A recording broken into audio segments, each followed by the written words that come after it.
Okay, let's now get back to Lloyd Austin, the US Defense Minister, who is here in the country in New Delhi, speaking about the relationships between the US and India. It's incumbent upon the Ukrainians to find those points of advantage where they can leverage and exploit. So we'll see what happens.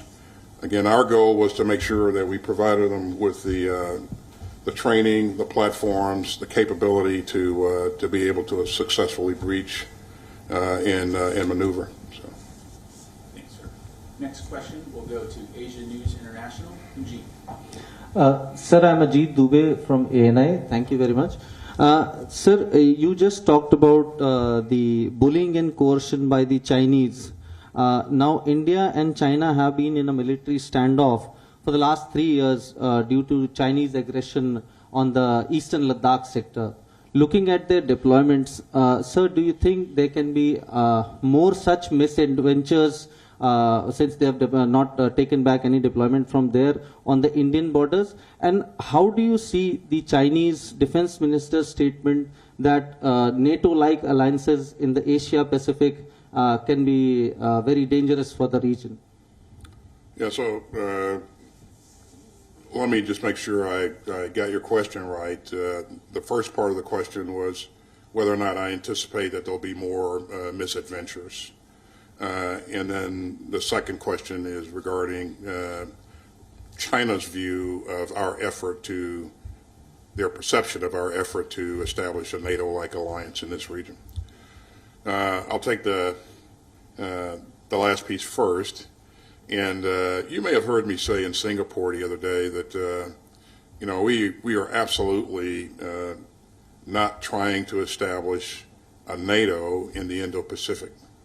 We continue to work with like-minded countries to ensure that the region remains free and open, so that commerce can prosper and ideas can continue to be exchanged.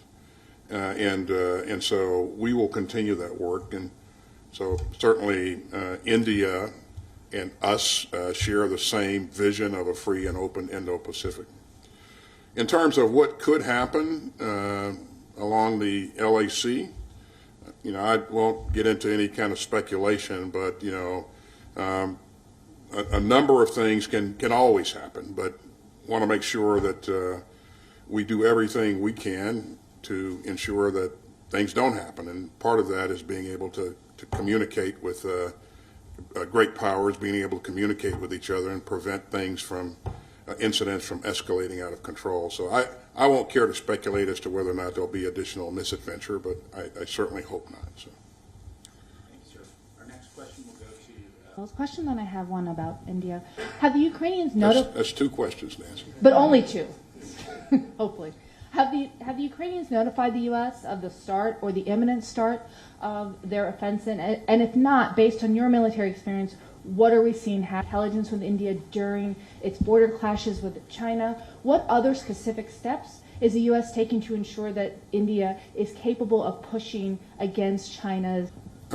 In terms of where the Ukrainians are in their planning and execution of their operation, again, I really would defer to the Ukrainians to answer that. But we can talk about what we're seeing, and we're seeing continued operations in and around the Bakhmut area. We're seeing an uptick in activity south of there, and you mentioned the next region, I think, and so there could be a number of things happening as the weather improves. We said before that weather has been a factor here throughout. Then Ukraine will want to make sure that it's doing the right things to conduct battlefield reconnaissance and all those things that could lead up to a successful maneuver. But what exactly they're doing, where, when, and how, I think the right thing to do is to allow the Ukrainians to speak to their operation. And your second question was, again? The U.S. has reportedly shared intelligence with India during its border clashes with China. What other specific steps is the U.S. taking to ensure that India is capable of pushing against Chinese military assertiveness? Well, I won't talk about what we share and don't share with our partners or allies, but as you know, as a practice for allies and partners, we always share as much information as we possibly can, and again, any specific steps that we may or may not take, again, I won't care to address that in this forum. So. Our next question will go to The Economist. For allies to do more together, how far do you think the U.S. partners will create a more integrated defense industrial base, and what benefits does that bring to the U.S.? And we're still very careful about guarding our technology, and we only share our technology with countries that we absolutely believe in and trust, and so you see an increasing desire for us to share with our partners here in India. And I think that if you look at some of the things that we're working on, Antoine, it's I would describe this period as certainly consequential in terms of the kinds of things that we're doing, working together on. But I would also say it's transformative in that, again, there are opportunities to increase capacity, increase capability, and all of that is good as you look at what it takes to ensure that we continue to work towards a free and open Indo-Pacific. And again, we share that vision with India and with many other countries in the region as well. And you heard me talk about a lot of that on Saturday when I spoke at Singapore. So we remain encouraged that India has continued to diversify its equipment over the past decade, and we're looking forward to continuing to work with them to increase additional capabilities. Next question will go to Bloomberg. Peter. Yeah, thanks very much for doing this. Agree with that assessment, and what are the main obstacles to fulfilling the potential of that partnership when it comes to military cooperation? And then just related to that, if I may, thank you.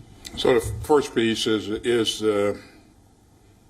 it accurate to say that the U.S.-India relationship is one of the most consequential in this century? Absolutely. These are the two world's largest democracies working together toward a common vision of a free and open Indo-Pacific. Tremendous capacity in this country, and again, like-minded countries working together I think can create lasting effects, and the effects that we're after is what we've hammered home over and over again, is just to make sure that the region remains open and secure and promotes commerce and the free flowing of ideas and that sort of stuff. So, yeah, it is a very, very important relationship. So. Thank you. So the obstacles and then the Russian weapons piece. The obstacles to... What are the obstacles to the military potential of that relationship being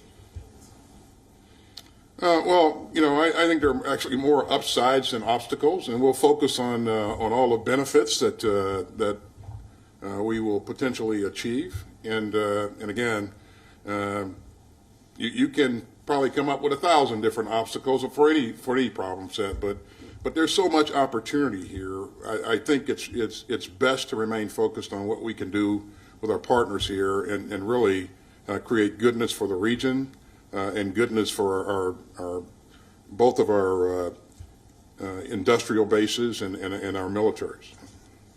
Last question will go to ABC Matt. Thank you, Secretary Austin. Last month. At this point, do you know whether these were indeed U.S. vehicles, and further whether they came to Ukraine as part of any U.S. aid packages? Secondly, going off of that, does the U.S. do any tracking of weapons and vehicles beyond the sort of end-use tracking to make sure it gets to where it's supposed to go in Ukraine, stay within settled boundaries? Well, Matt, you've heard us say a number of times that we've emphasized to our partners there in Ukraine that we The use of our equipment for offensive operations in Russia, we certainly would discourage that. And in terms of our ability to track in-use monitoring, we continue to progress in terms of capability. The limitation has been from the very beginning the number of people we actually have on the ground there in Ukraine. Now, having said that, I think the Ukrainians have been, by and large, really transparent in allowing us to access those areas we need to access and look at what we need to look at.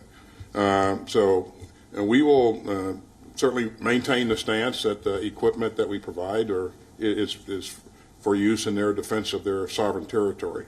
And again, we'll continue to refine our in-use monitoring capabilities as well. But I think we have come a ways, but it will never be perfect until you can get a lot of people on the ground. And in that particular instance in Belgrade, do you have any updates on that? No, I don't have any updates for you, Matt. Thanks. Ladies and gentlemen, that concludes our press briefing. Thank you very much.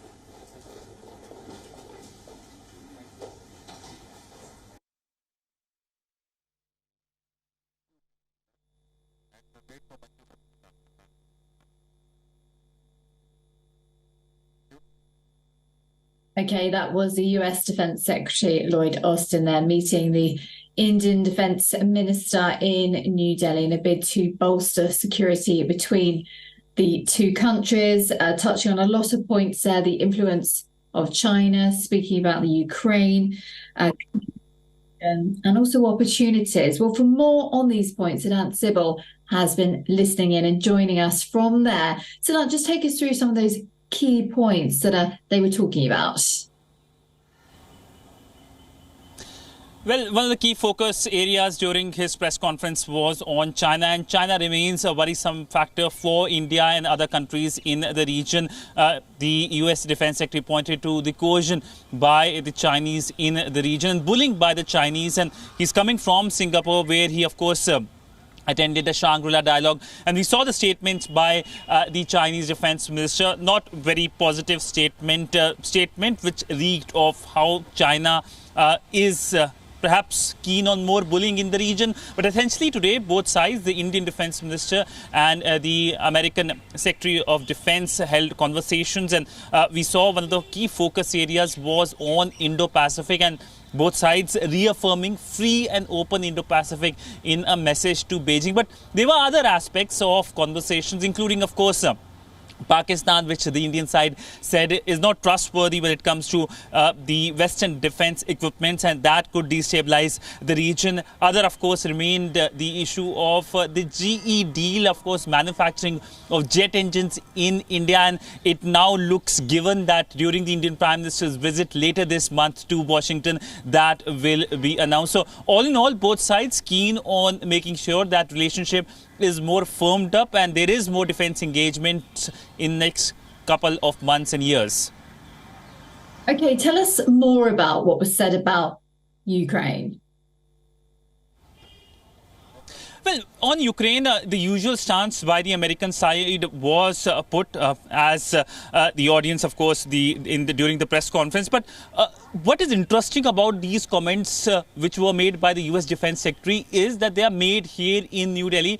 We know that India has a strong relationship with Russia, and the Russians still contribute majorly to the Indian defense industry. And India, of course, is largely diversifying, and the Americans are more than eager to aid India. So essentially, while the comments were similar as he has said in the past, and of course slamming Russia as well, but they were slammed from India is something that will be taken note of. And remember, this was a standalone press conference by the US Defense Secretary, and not a joint press statement or press conference with the Indian side. There hasn't been any such press statement during a very short, brief visit to New Delhi. Okay, so thank you so much for covering so much ground for the live press conference US and India and their relationship, and covering a lot of points for us there with China's influence, the situation in Ukraine, and also what he called the goodness as well between the region. Thank you so much. That's Sid and Sybil for us here on WION.